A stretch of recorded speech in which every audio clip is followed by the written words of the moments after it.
This video is sponsored by Squarespace.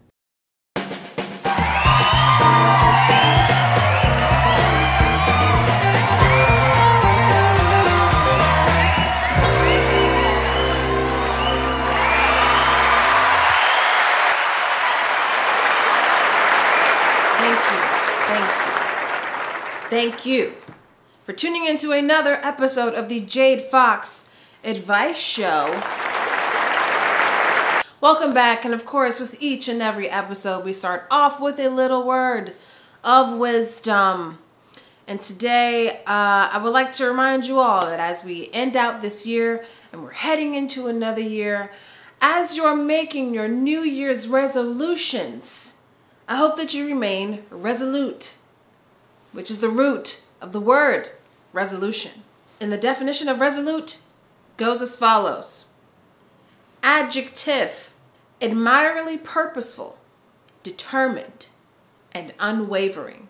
Please be resolute in your resolutions, or else the resolution might be a little low. It's giving 360p. 2021, we're giving 4K and nothing less.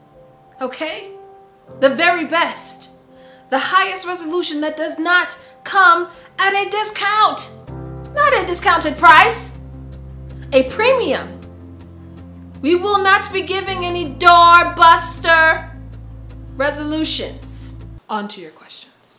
I'm lazy. How do I fix that? Crack cocaine. Crank. Booger sugar.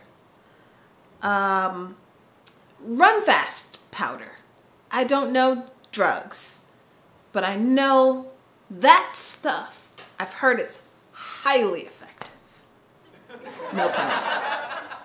You know, part of your brain might turn to tofu, but that to-do list did get done, didn't it? I'm mixed. Half black, half white. I've been quarantining with my white side of the family, and hearing that talk about racial issues is cringeworthy. I can tell they only do it because I'm black as well. That wasn't supposed to be funny. Help! Listen here, half and half. Our families are annoying for a lot of reasons. Maybe it's the volume in which they chew, the comments on your clothes, their choice in boyfriends, and just step-parents, and just that in general. The fact that they are trying to care about you and your half-black self, I don't know if, is this really worth something worth, is it worth addressing? I think this just might be something that you just deal with because it seems like it's coming from a good place. If it's cringeworthy, it could be because they're still learning. They're still learning what is appropriate to say and what is not. And with you being the Colin Kaepernick of the family, you can fully step in and say, wait a minute, as the one with the soft afro in the room, I have something to say. Power to the people. My girlfriend Vagina tastes weird. What advice can I give her? You say, listen, babe, eggs tasting a little poached. Say, babe, it's giving raid. Don't say any of those things. What you do is, you say, babe, let's take a nice steamy shower together. Ooh, Dove body wash gets me off. You say, ooh, babe, you know what I love? Well, bacteria-free sex. There are ways to mix cleanliness and hygienic practices with oral. And you just got to figure out how that happens for you. Maybe right before you both take shots, but instead of Hennessy, you give her a shot of apple cider vinegar. I heard that does wonders. I just know that y'all be putting it on your scalps and like car batteries and shit, and I've heard it works. Great. Maybe you do that. But this is a very small issue, and I do not think that it is not something that you cannot overcome. My crush usually replies to my stories. Could she like me too? We never talked in person though. Newsflash, girl, it's the 21st century. No one talks in person. This is the thing when it comes to crushes that I want to remind everybody in the audience tonight. We tend to forget that with these situations, there is a 50-50 chance. But for some reason, we only seem to acknowledge the 50% that is bad and not the 50% that could go well. But that does not change the fact that there is a 50% chance that they feel the same way about you that you do about them. So moving forward, instead of thinking the worst, instead of the leading thought being, well, I don't know if they're gonna like me, there is an equal amount chance that they do like you. So shoot that shot and leave it hanging. Love and basketball style. Send me an update. How do I stop judging/bullying my significant other so harshly about their outfits?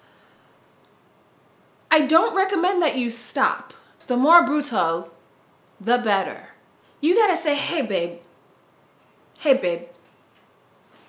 maybe it's time to stop shopping on ASOS. Don't buy the bandana earrings. Maybe not buy the cropped socks. Let's not do that, you know? Maybe instead of criticizing them, you say, babe, I want to try something different. Let's trade places. Trade in places. Like Usher said. You pick out the outfits for the week. And they're going to get so many compliments on the outfits that you've picked out. They're going to be like, you know what? I think you should just make this a full-time gig. Problem solved. Stay tuned. We'll be right back.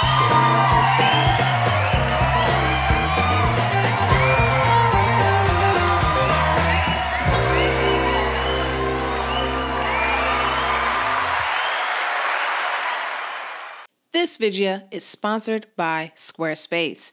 From websites and online stores to marketing tools and analytics, Squarespace is the all-in-one platform to build a beautiful online presence and run your business. On the Jade Fox channel, we're all about that growth. You feel me? Squarespace provides an insight to the top traffic sources, products, device types, browsers, and operating systems by visits. This is especially helpful if you plan to sell things. I'm telling you, okay? If you've been making stuff, if you've been making like fringe bonnets and stuff like that, this is the perfect place to sell your product. Or if you make content, you can arrange the content in any way you like and you own everything. You can use one of the many templates that Squarespace provides for your content. And you can connect with your clients or audience through customized newsletters, as well as help people find you on social media through these cute little buttons provided by guess who? Squarespace girl. Use my code below and get 10% off. You see your vision, put it on a website so others can see it too. And thank you to Squarespace for sponsoring this video. Back to the program.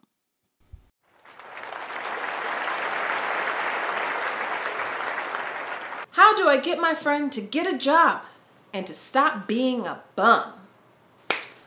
Well, let's remember that we are in the middle of a whole pendulum. Okay, whole lot going on, a lot of people sick, a lot of people losing their jobs, getting hours cut, the little $1,200 didn't do anything, the rent is still due. Let's not forget that big piece. That's a very, very big important piece. So maybe ease up a bit and see the blessing that is your job security, okay? Because the thing is, anyone who is not making money right now knows that, considering the bills have not stopped. So I don't think your friend needs to be reminded of the fact that they need to find a way to make money. But, like I said earlier, due to the fact that we are in the middle of a Panda Express that's killing people off left and right, and closing whole jobs. That's the thing. There are whole franchises being shut down. Theaters. I've heard AMC is going to go completely out of business. There are industries that are suffering. The economy is crippling right under our feet. So is this the best time to be calling your friend a bum? Maybe you should stop being such an asshole and maybe be a little bit empathetic because not everyone can be making an hourly wage right now or even a salary. So cool the fucking jets. In the case that they have completely given up and are not doing the necessary things that they need to be doing if they're not looking for jobs, still extend that empathy, still extend that patience. But instead of criticizing them, see the ways that you can help and support. Try doing that. A friend of mine is cheating on her fiance with a super manipulative narcissist. Do I do anything? People who are dating people who are awful will tend to not see the awful part, but rather will convince themselves that the love that they're getting is either deserved or they are going to completely redefine and reframe their image of love so that it fits the love that they are getting. Therefore, in their minds and in their lives, the love that they get makes sense. That being said, I'm sure that you've let your friend know that them cheating is a bad thing and that it's wrong. But at the end of the day, your friend is grown and your friend is going to do what they want to do. Now, at this point, you can say, I don't want to be around you or the person that you're cheating on or the person that you're cheating with. Just you. You can say, I don't want to talk about these things with you. You can put up those boundaries as a friend. You're allowed to do that. However, you cannot control what people decide to do with their lives. If this is so bad to the point where it's ruining your image of this person, you can also say, you know what, friend? I think I need to take a break. Let's take a hiatus. You know what I mean? Like when Scandal took a little break in between the middle of the season, maybe we need to take a little Scandal break. At this point, you can't change people's actions. You can only control your own. So I suggest you do that. I'm gonna see my girlfriend next week, and I'm stressing because internalized homophobia. How does that work? Does she know that she's your girlfriend? Do you say no homo in between strokes? Is date night always in a Best Buy parking lot? I don't know logistically how should you be putting your girlfriend through this? Now that I'm thinking about it, is this the best? Clearly, you need to work on yourself. And the thing about internalized homophobia is it is very seldom kept on the inside. It is very seldom kept internally. This is going to poke its head or rear its head eventually if it has not already. You're already stressing literally because you're going to see her. This is the bare minimum. Like y'all just are going to have to see each other. And before she spends her tickets on, or spends her money on a flight, or spends her miles, whether she's driving, I don't know how y'all are gonna meet. I think you need to figure this out. I think you need to take some time to figure out, what do I need to do about this internalized homophobia so that I can work through it to come out on the other side? You can ask for help from her. You can't ask for someone's comfort and help but also be the same. They also can't be the same person that you're hurting. This all can't be the same person. So be very careful about how you play this, because it can go very bad very quickly. How do I gain more confidence in the bedroom? Because you can't become confident unless you're comfortable, okay? Especially in the bedroom. If you're uncomfortable, they're gonna know. They're just gonna know. Speaking of comfort, whoever it is that you're having sex with, let them know. Tell them. Be honest. Okay? You don't wanna go in the bedroom and then try and be a hero. Trying to try some shit you've never done before. You're gonna do a few stretches before you do that. There's things that have to come before you do that. All right? So have these conversations. Be transparent. Be open. Spread your honesty real wide and let the transparency spill everywhere before you can truly get that confidence. Because, like I said, you have to be comfortable first before you can go anywhere else. And we're going to end off on this question because every episode, a lot of questions about exes. You guys are struggling. You're having a hard time leaving your exes as exes. But Question is, how do I stop being attracted to my toxic ex? I'm gonna need y'all to remember why it is that they're toxic and really go back to that time. You know, go back to those screenshots. Go back to that text conversations and just read. Put yourself back in that place that you were in. It doesn't feel good, does it? I don't think it does. Also, go on their Instagram. No, usually toxic exes tend to look better over time. They tend to not get ugly, mainly because their life source is the devil spirit that runs through their blood. Yeah, you just got to remember why. And I'm going to tell you one thing. As soon as you text them, as soon as you talk to them, as soon as you rekindle any type of relationship with them, or honestly, it's not just you. So when you join the community again, of you and their other bitches and them, you are going to be very, very quickly reminded why you left. So stop, don't waste your time, just skip all the steps and do not text them. If you need to, delete their number, block them, don't follow them anymore, because I'm going to tell you something. You can keep tabs on them. You can go back onto their social medias every now and then and see what it is they're up to. But what good does it actually do? Well, I just want to know. Okay, what are you going to do with that knowledge? What is it that you're looking for? Do you want to know that they haven't moved on?